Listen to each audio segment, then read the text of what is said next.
Assalamualaikum warahmatullahi wabarakatuh. Salam sejahtera bagi kita semua. Salam Om Swastiastu, Namo Buddhaya, salam kebajikan.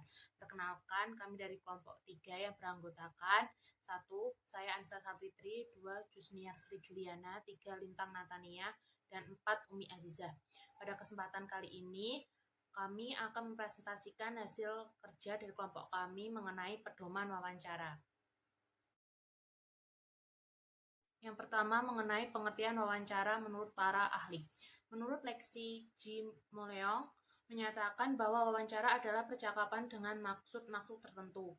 Pada metode ini, peneliti dan responden berhadapan langsung, face to face, untuk mendapatkan informasi secara lisan dengan tujuan mendapatkan data yang dapat menjelaskan permasalahan penelitian.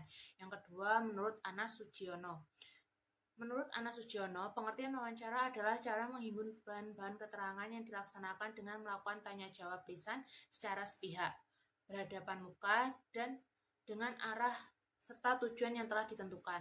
Yang ketiga, menurut Sutrisno Hadi. Menurut Sutrisno Hadi mengungkapkan bahwa wawancara adalah alat yang sangat baik untuk mengetahui tanggapan, pendapat, keyakinan, perasaan, motivasi, serta proyeksi seseorang terhadap masa depannya. Mempunyai kemampuan yang cukup besar untuk menggali masa lalu seseorang serta rahasia-rahasia hidupnya. Yang kedua, mengenai jenis-jenis wawancara. Yang pertama, wawancara terstruktur. Jenis pertama dari wawancara adalah wawancara terstruktur atau terpimpin, di mana semua pertanyaan-pertanyaan yang ingin diajukan sudah dipersiapkan secara rinci dan lengkap. Yang kedua, wawancara tidak terstruktur. Sesuai namanya, wawancara tidak struktur adalah kebalikan dari wawancara terstruktur, di mana pertanyaan-pertanyaan yang diajukan bersifat terbuka. Jenis ini juga biasa disebut wawancara bebas, sebab wawancara dapat menanyakan apa saja kepada narasumber. Namun, yang perlu dijadikan catatan adalah pertanyaan-pertanyaan tersebut tetap relevan dengan kebutuhan data agar wawancara masih bisa terkendali. Jenis terakhir dari wawancara adalah wawancara bebas terpimpin, yaitu gabungan dari kedua jenis wawancara sebelumnya, di mana pewawancara tetap menyiapkan pertanyaan-pertanyaan yang akan diajukan secara garis besarnya saja. Yang selanjutnya yaitu mengenai bentuk wawancara. Yang pertama, wawancara formal. Wawancara formal yaitu wawancara yang dalam pelaksanaannya dilakukan secara formal atau sistematis untuk mendapatkan data tertentu. Contohnya, bentuk wawancara ini adalah wawancara penelitian. Yang kedua, wawancara rutin. Wawancara rutin yaitu wawancara yang dilakukan secara rutin ditujukan untuk mendukung kelancaran kegiatan atau operasional bisnis atau perusahaan, misalnya evaluasi bulanan kinerja karyawan. Yang ketiga, wawancara konferensi pers. Wawancara konferensi pers adalah ketika para jurnalis diundang oleh pihak-pihak tertentu untuk meliput informasi atau data tertentu agar dimuat dan disebarluaskan. Misalnya, ada perusahaan yang meluncurkan produk baru, melakukan kerjasama dengan pihak lain, serta menyelenggarakan acara amal dan lain-lainnya. Yang keempat, wawancara akses pers. Hampir sama dengan bentuk wawancara konferensi pers. Namun, untuk wawancara akses pers ini, lingkupnya lebih kecil lagi seperti hasil dilakukannya pertemuan, negosiasi, dan lain-lain. Yang kelima yaitu wawancara round table. Wawancara round table adalah salah satu bentuk wawancara yang cukup kompleks di mana wawancara harus menyusun strategi dan skenarionya dulu supaya proses wawancara dapat berjalan lancar. Dalam hal ini, pewawancara bertindak sebagai moderator dari beberapa narasumber, sehingga tidak hanya mengajukan dan mencatat jawaban, pewawancara juga bertugas mengatur jalannya percakapan. Yang keenam, wawancara semi-struktur. Bentuk terakhir dari wawancara adalah wawancara semi-struktur atau biografi. Sesuai namanya, wawancara ini ditujukan untuk menggali informasi sebagai bahan tulisan biografi dari narasumber terkait.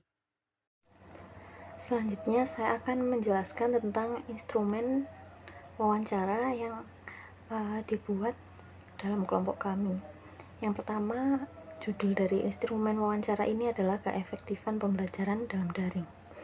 Yang pertama terdapat hari dan tanggal, kemudian terdapat nama untuk peletakan nama siswa, kemudian ada kelas.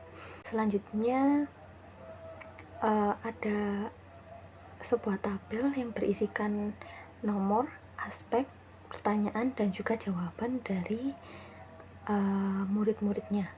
Yang pertama ada aspek sarana dan prasarana pembelajaran. Yang kedua ada aspek pelaksanaan pembelajaran.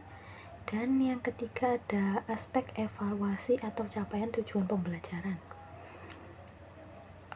Di sini dalam tiap-tiap aspeknya ada beberapa pertanyaan, seperti dalam aspek sarana dan prasarana pembelajaran terdapat pertanyaan, apakah Anda mempunyai alat komunikasi seperti gadget atau laptop sebagai media belajar daring. Kemudian ada 6 pertanyaan lainnya dalam sarana dan prasarana pembelajaran. Selanjutnya pada pelaksanaan pembelajaran ada 10 pertanyaan yang seperti contoh pada pertanyaan pertama terdapat, apakah Anda mengikuti pembelajaran sesuai dengan jadwal yang telah ditentukan. Kemudian pada aspek evaluasi terdapat 8 pertanyaan seperti bagaimana pendapat Anda mengenai pembelajaran yang dilakukan secara daring ini. Kemudian untuk tiap-tiap jawaban yang telah nantinya akan dijawab oleh masing-masing siswa dapat diletakkan pada kolom jawaban di sebelah pertanyaan-pertanyaan yang tersedia dalam aspek tersebut. Sekian presentasi tentang pedoman wawancara dari kelompok kami. Selanjutnya akan ada praktek atau implementasi wawancara yang akan dipraktekkan oleh saudari Umi Aziza dan Jusniar. Terima kasih.